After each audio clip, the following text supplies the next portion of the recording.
6 फरवरी 1969। महिमा सुनना छोड़ो, महान बनो। सभी याद की यात्रा में बैठे हो। पढ़ाई का सार तो समझ में आ गया। उस सार को जीवन में लाकर के दुनिया को वो राज सुनाना है। रचयिता और रचना की नॉलेज को तो समझ गए हो। सुना तो बहुत है, लेकिन अब जो सुना है वो स्वरूप बनके सभी को दिखाना है। कैसे दिखाएंगे? आपकी हर चलन से बाप और दादा के चरित्र नजर आवें। आपकी आंखों में उसी बाप को देखें। आपकी वाणी से उन्हीं की नॉलेज को सुने। हर चलन में हर चरित्र समाया हुआ होना चाहिए।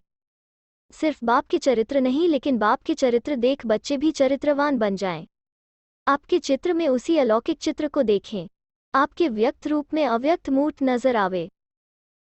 ऐसा पुरुषार्थ करके जो बाप दादा ने मेहनत की है उसका फल स्वरूप दिखाना है। जैसे अज्ञान काल में भी कोई कोई बच्चों में जैसे कि बाप ही नजर आता है। उनके बोल चाल से अनुभव होता है जैसे कि बाप है।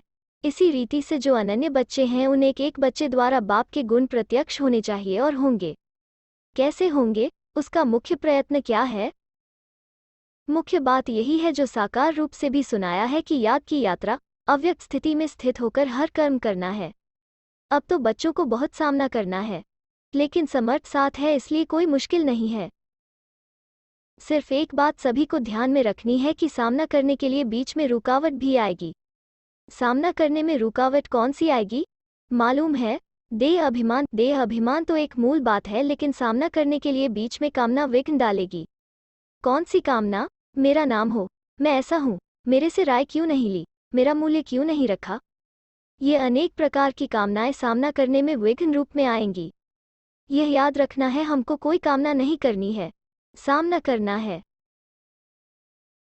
अगर कोई कामना की तो सामना नहीं कर सकेंगे। और अव्यक्त स्थिति में महान बनने के लिए एक बात जो कहते रहते हैं वो धारण कर ली तो बहुत जल्दी और सहज अव्यक्त स्थिति में स्थित हो जाएंगे।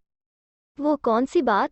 हम अभी मेहमान हैं, क्योंकि आप सभी को भी वाया सूक्ष्मतन होकर घर चलना है। हम मेहमान हैं ऐसा समझने से महान स्थिति में स्थित हो जाएंगे।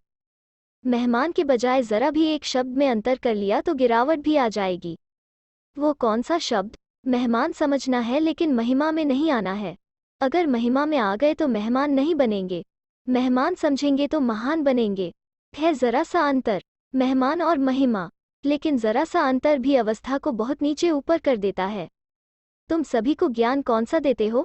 त्रिमूर्ति का। जैसे त्रिमूर्ति का ज्ञान औरों को देते हो, वैसे अपने पास भी 3 बातों का ज्ञान रखना है। 3 बातें छोड़ो और 3 बातें धारण करो। अब यह 3 बातें छोड़ेंगे तभी स्वरूप में स्थित होंगे, सर्विस में सफलता भी होगी। बताओ कौन सी 3 बातें छोड़नी है? जो सर्विस में विघ्न डालती हैं वो छोड़नी है। एक तो कभी भी कोई बहाना नहीं देना। दूसरा, कभी भी किससे सर्विस के लिए कहलाना नहीं। तीसरा, सर्विस करते कभी मुरझाना नहीं। बहाना, कहलाना और मुरझाना, यह 3 बातें छोड़नी है। और फिर कौन सी 3 बातें धारण करनी है? त्याग, तपस्या और सेवा। यह 3 बातें धारणा में चाहिए। तपस्या अर्थात याद की यात्रा और सर्विस के बिना भी जीवन नहीं बन सकती।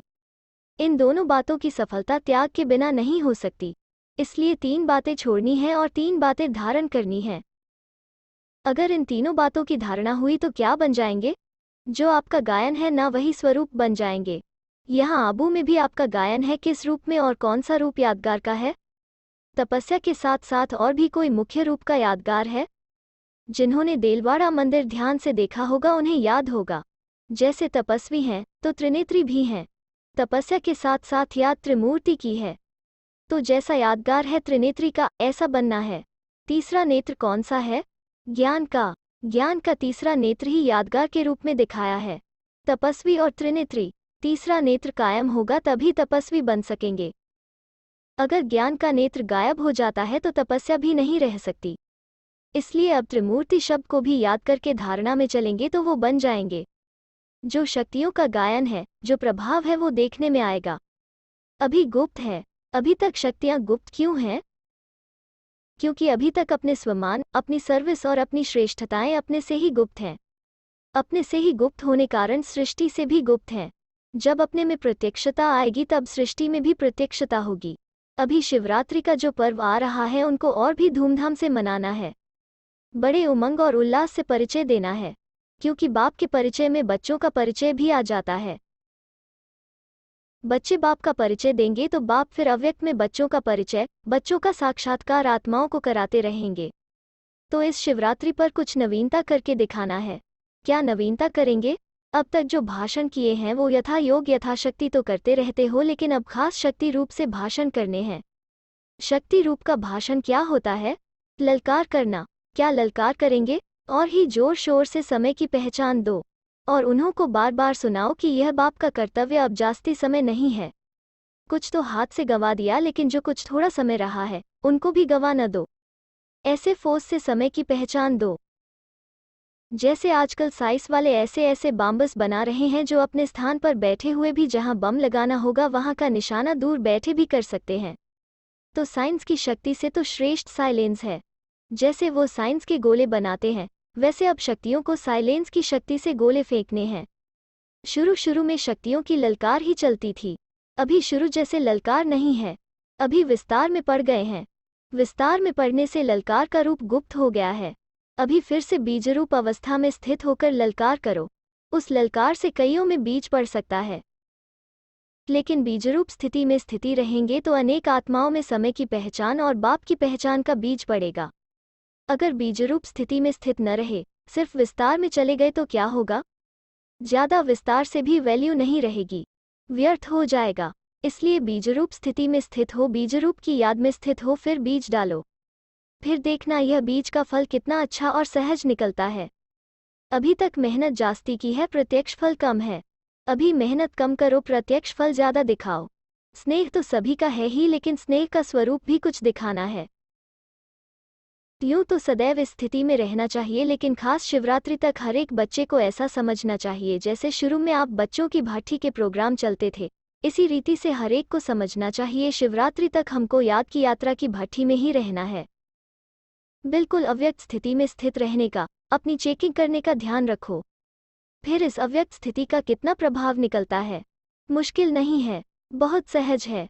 कारोबार में आते हुए भी भाठी चल सकती है। यह तो आंतरिक स्थिति है। आंतरिक स्थिति का प्रभाव जास्ती पड़ता है। सभी अमृतवेले मुलाकात करते हो, अभी तक ऐसा वायुमंडल नहीं पहुंचा है। अब तक मधुबन वालों ने भी स्नेह का सबूत नहीं दिया है। चारों ओर से बहुत कम बच्चे हैं जिन्होंने स्नेह का सबूत दिया है।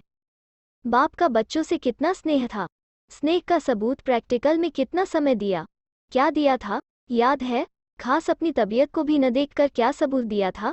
अपनी शारीरिक स्थिति को न देखते भी कितना समय खास सर्च लाइट देते थे, कितना समय स्नेह का सबूत दिया।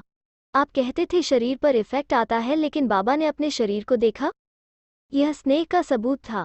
अब बच्चों को भी रिटर्न में स्नेह का सबूत देना है। जो कर्म करके दिखाया वही करना है। अमृतवेले जैसे साकार रूप में करके दिखाया वैसे ही बच्चों को करना चाहिए। नहीं तो अब तक यही रिजल्ट देखी है। इस बात में अपने दिल को खुश कर लेते हैं, उठे और बैठे, लेकिन वो रूहाब शक्ति स्वरूप की स्मृति नहीं रहती। शक्ति रूप के बदले क्या मिक्स हो गया है? सुस्ती। तो सुस्ती मिक्स होने से मुलाकात करते हैं, लेकिन लाइन क्लियर नहीं होती है, इसलिए मुलाकात से जो अनुभव होना चाहिए वो नहीं कर पाते हैं। मिक्सचर है। यहाँ शुरू करेंगे तो मधुबन वासियों को देख सब करेंगे। मधुबन निवासी जो खास स्नेही है उनको खास सैक्रिफाइस बलिदान करना है। स्नेह में हमेशा सैक्रिफाइस किया जाता है। अच्छा, ओम शांति। 15 फरवरी 1969।